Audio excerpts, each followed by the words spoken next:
Part 2. This isn't my first time reading this, by the way. I've actually read a lot of it and researched my own over the years. I'm just nervous. I appreciate your patience and understanding. Okay, so where I was reading off, Reverend Ethan Smith was the author of the book View of the Hebrews. Ethan Smith was a pastor in Poultry, Vermont, where he wrote and published the book. Oliver Cowdery, also a Poultry, Vermont resident, was a member of Ethan's congregation. During this time and before he went to New York to join his distant cousin Joseph Smith. As you know, Oliver Cowdery played an instrumental role in the production of the Book of Mormon.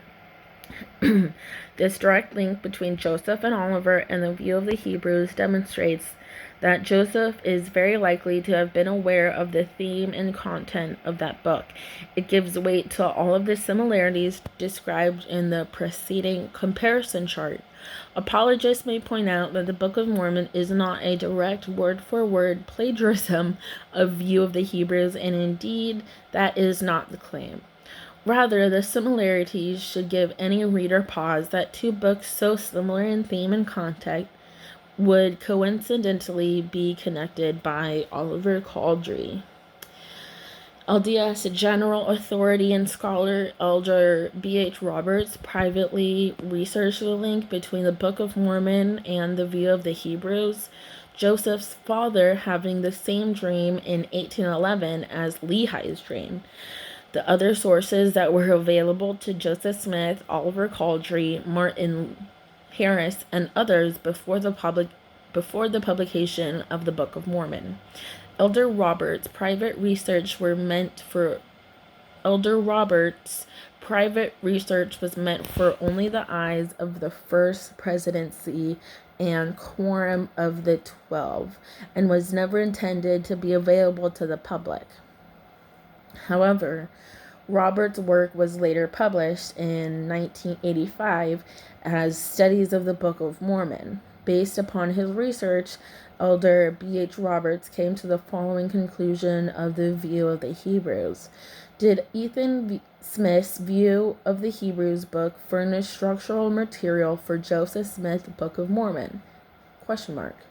It has been pointed out in these pages that there are many things that the former book that might well have suggested many major things than the other. Not a few things merely, one of two or a half dozen, but many. And it is this fact of many things of similarity and the culminative force of them that makes them so serious a menace to Joseph Smith's history of the Book of Mormon's origin. Page 240 of that book. Okay, so while this does not prove that the Book of Mormon was plagiarized from the View of the Hebrews, it does demonstrate that the key elements of the story of the Book of Mormon, i.e. Native Americans as Hebrew descendants, ancient records of native preserves, scattering and gathering of Israel, Hebrew origin of Native American language, etc., predated the Book of Mormon and were already among the ideas circulating among New England Protestant Americans. With these ideas already existing and previously cited with the King James plagiarism errors, anachronisms, geography problems, issues, and more, is it unreasonable to question Joseph Smith's story of the Book of Mormon origins as church historian B.H. Roberts did. The book, The Late War Between the United States and Great Britain, was published in 1819 textbook written for New York State school children. This book depicted the events of the War of 1812, and it was specifically written in Jacobean Jacobean English style to imitate the King James Bible. This affected scriptural style was calculated to elevate the moral themes, characters, and events depicted in the narrative to inspire the readers to quote patriotism and piety. Readers already accustomed to revere scriptural sounding text in the ancient Bible would be predispositioned to revere this history book, which employs the same linguistic style. The first chapter alone is stunningly as it reads in. I think the person's trying to say the first chapter is stunning as it reads basically the same thing. Okay.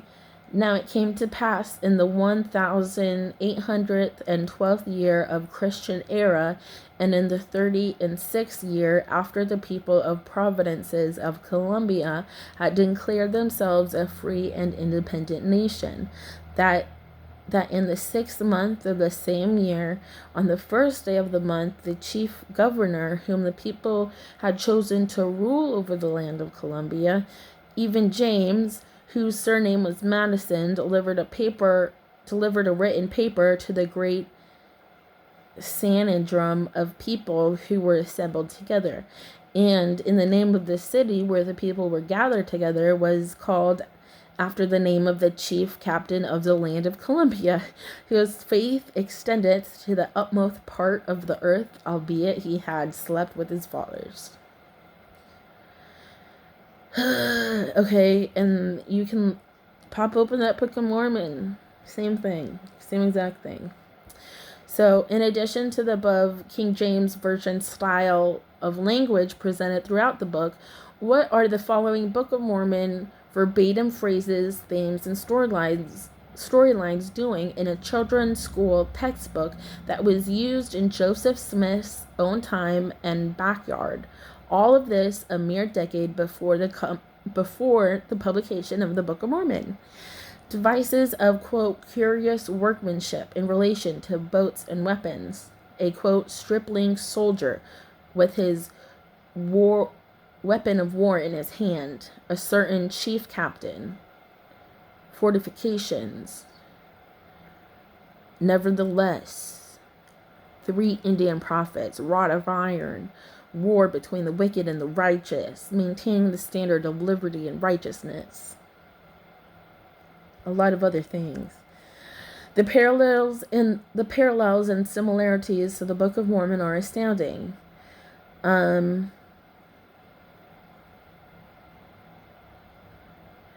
Former BYU Library Department Chairman and antique book specialist Rick Grunter states in his analysis of the late war, quote, the presence of Hebrewisms,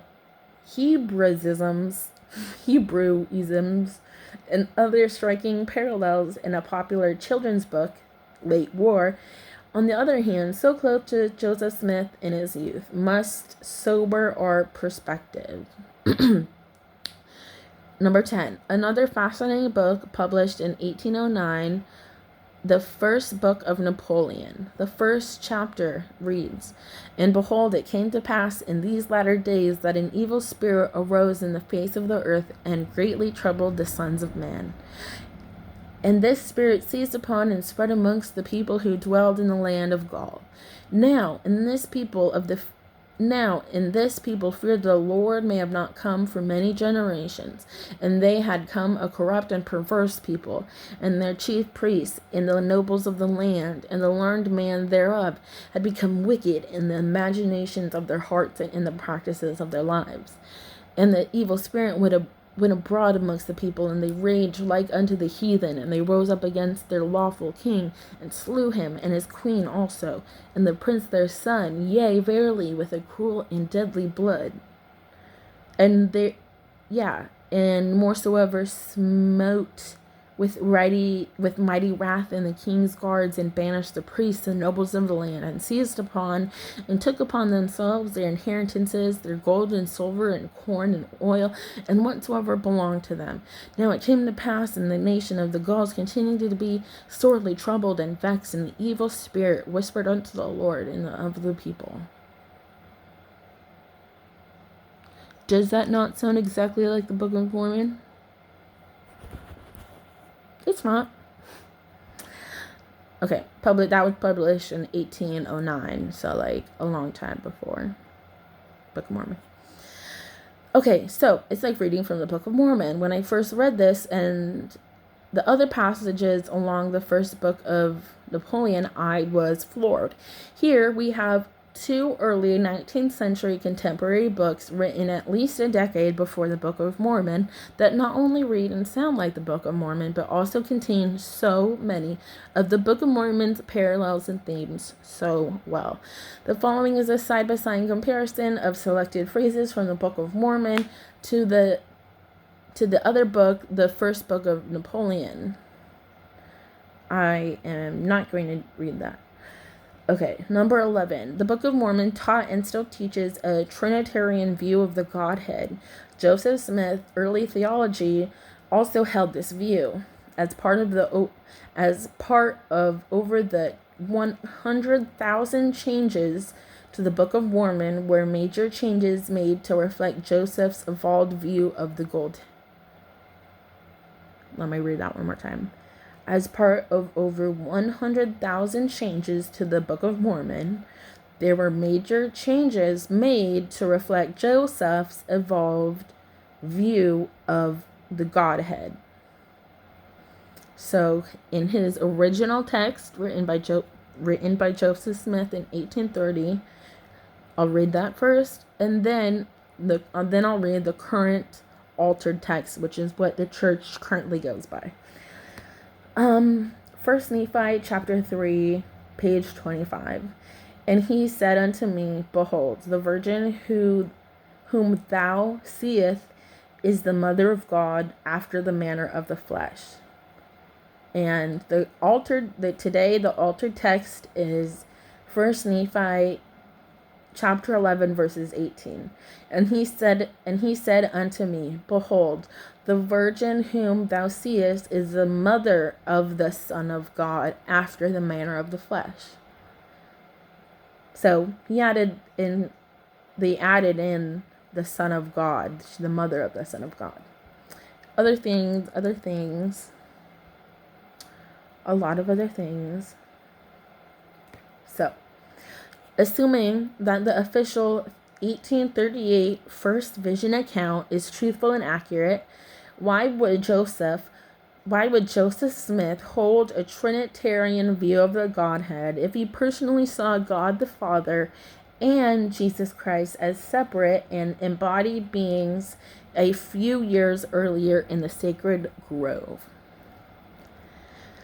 And then the next part is a longer quote from Richard Bushman. He is an LDS scholar, historian, patriarch, and this was talked about on a Fair Mormon podcast, episode 3, Richard L. Bushman. The quotes are, I will begin by saying that we still have pictures on our ward bulletin boards of Joseph Smith with the gold plates in front of him. That has become an irksome point, and I think it's sometimes that church should pay attention to, because someone who studies the history knows that it is not what happened. There is no church historian who says that it is what happened, and yet it is still being propagated by the church, and it feeds into the notion that the church is trying to cover up embarrassing episodes, and it is sort of prettifying its own history. So I think we ought to just stop that immediately. I am not sure we need a lot of pictures in our chapels of Joseph Smith looking into a hat, but we certainly should tell our children that is how it looked. It's weird. It's a weird picture. It implies it's like darkening a room when we show slides. It implies that there is an image appearing in that stone, and that the light would make it more difficult to see that image. So that implies a translation that's a reading and gives us a little clue about the whole translation process. It also raises a strange question. What in the world are the plates for? Why do we need them on the table if they are just wrapped in a cloth while he looks into a seer stone? In a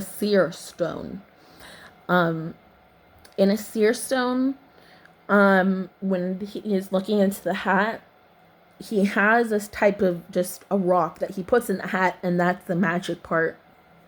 So that's what they're talking about when the seer stone. But yeah, that's a really good question. What are the plates for? Okay, moving on.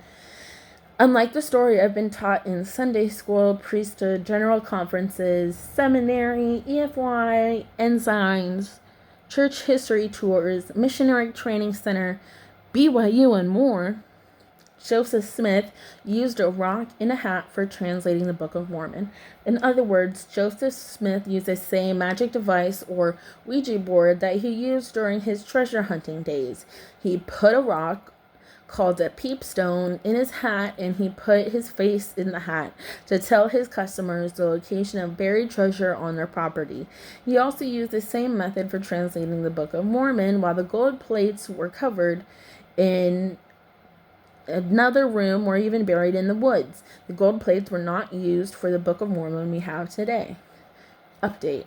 These facts are now officially confirmed in the church's December 2013 Book of Mormon translation essay. The church later admitted these facts in its October 2015 ensign, where they include a photograph of the actual rock that Joseph Smith used to place in his hat for the Book of Mormon translation.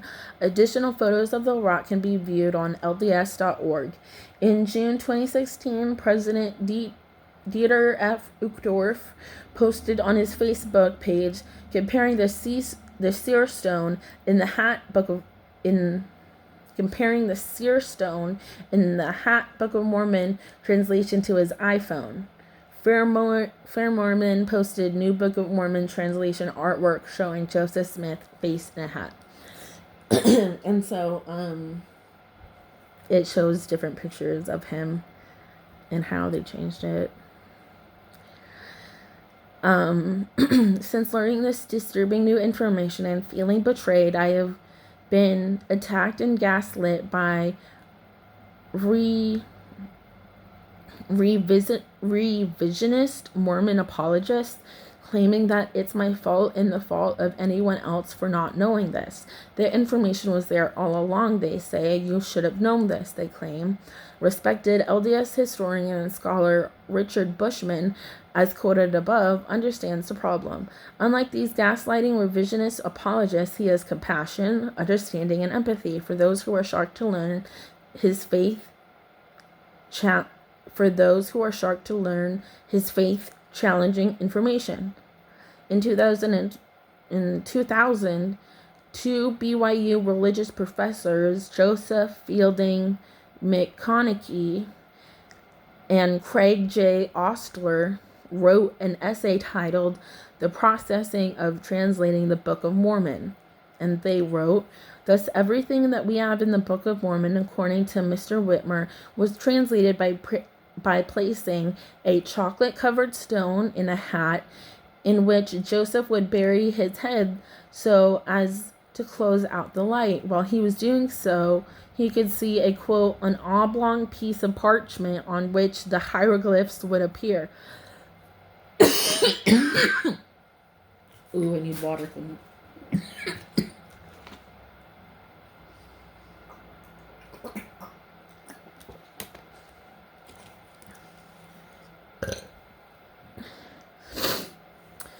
And then the hieroglyphs would appear. It's like mind's eye or something. And below the ancient writing, the translation would be given in English. Joseph would then read this to Oliver Cowdery, who in turn would write it. If he did so correctly, the characters and their interpretation would disappear and be replaced by the characters with their interpretation. After laying the groundwork, the professors continue.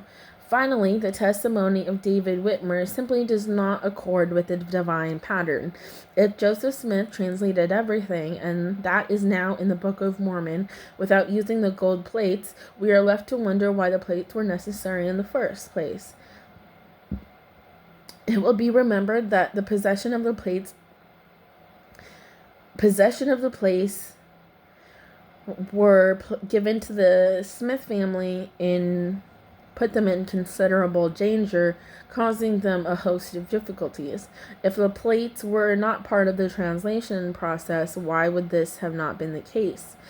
It also leaves us wondering why the Lord directed the writers of the Book of Mormon to take a duplicate record of the plates of Lehi. This provision, which compensated for the loss of the 116 pages, would have served no purpose either.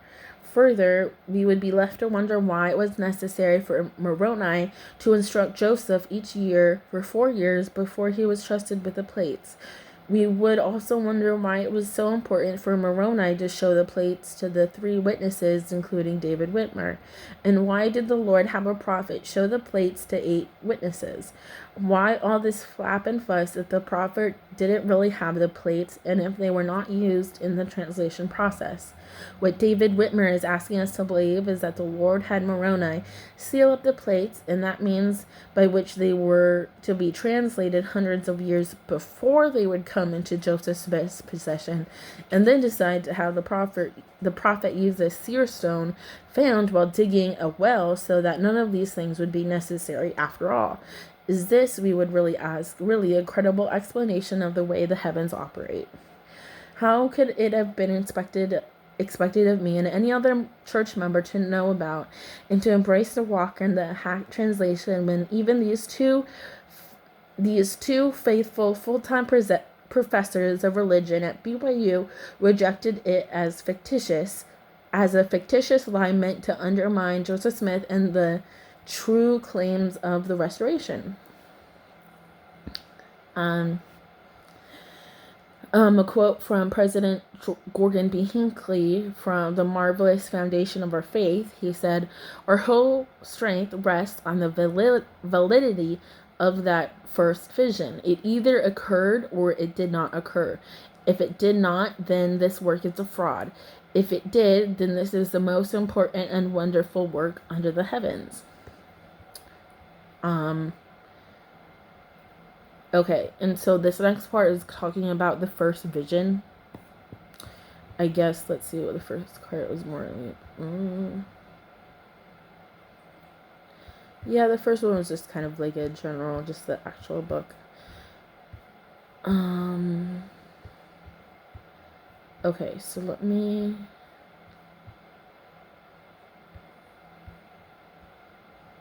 find where I went.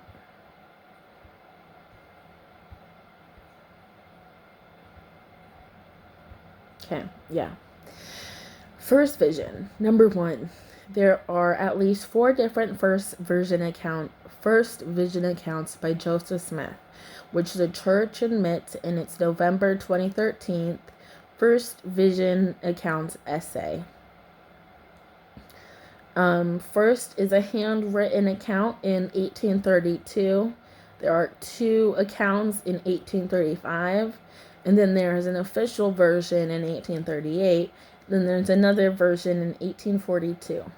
So 4 different versions of this singular event that Joseph Smith didn't know what church was right. So he went into the forest next to his house and prayed, and then God appeared to him, and God and then his son Jesus. That's why they were... Okay, so there's 4 different accounts. First, in the only handwritten account by Joseph Smith, penned in 1832, but not publicly published until a much later date, describes the first vision in an unfamiliar way. Quote, "And while in the attitude of calling upon the Lord in the 16th year of my age, a pillar of fire light above the brightness of the sun at noonday come down from above and rested upon me, and I was filled with the Spirit of God. And the Lord opened the heavens upon me, and I saw the Lord, and he spake unto me, saying, Joseph, my son, thy sins are forgiven thee. Go thy way, walk in my statutes, and keep my commandments. Behold, I am the Lord of glory. I was crucified for the world, that all those who believe in my name may have eternal life. Is maybe like 4 sentences, maybe a paragraph. Okay. He did not mention 2 beings. This was 12. He wrote this 12 years after the first vision appeared, or written 12 years after this supposed incident. Age is 15 years old. Quote, the 16th year of my age, not meaning he's 14, so he's actually 15. No reference to asking questions about which church he should join, and no description of being attacked by Satan. Oh yeah, he was supposed to be praying, and like before he saw God, like Satan tried to make him stop praying and like made his tongue numb or whatever, but he kept pushing through, and then he kept praying, and then God appeared. Okay, so contradictions. In the 1832 account, Joseph wrote that before praying, he knew there were no true or living faith or denominations upon the earth as built by Jesus Christ in the New Testament. His primary purpose in going to prayer was to seek forgiveness for his sins.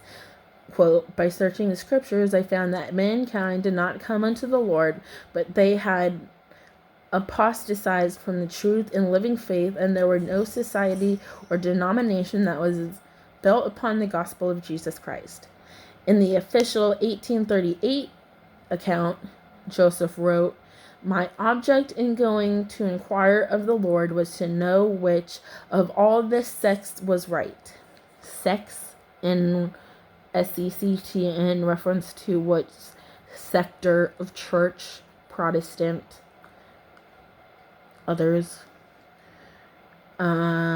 So that, directly contradicts his 1832 account, which he wrote himself. He both wrote these himself. Okay. Number 3, late appearance of claim. No one, including Joseph Smith's family members and saints, had ever heard about the first vision from 12 to 22 years after it supposedly happened. The first and earliest written account of the first vision in Joseph Smith's journal was at 12 years after the spring of 1820. There is absolutely no record of any, quote, first vision claim prior to this in the 1932 account. Despite the emphasis placed on it, the first vision does not appear to have been widely taught to the members of the church until the 1840s, more than a decade after the church was founded, and 20 years after it allegedly occurred. James B. Allen, a former BYU professor and assistant church historian, explains, quote, there is little, if any, evidence, however, that by the early 1830s, Joseph Smith was telling the truth in public. At least if he was telling it, no one seemed to consider it important enough to have recorded it at the time, and no one was criticizing him for it either. Not even in his own history did Joseph Smith mention being criticized in this period for telling the story of his first vision. The fact that none of the available contemporary writings about Joseph Smith in the 1830s, none of the publications of the church in that decade, and no contemporary journal or correspondence yet discovered mentions the story of the first vision in convincing evidence that, at best, is received only limited circulation in those early days. Okay? That was good. I read that good.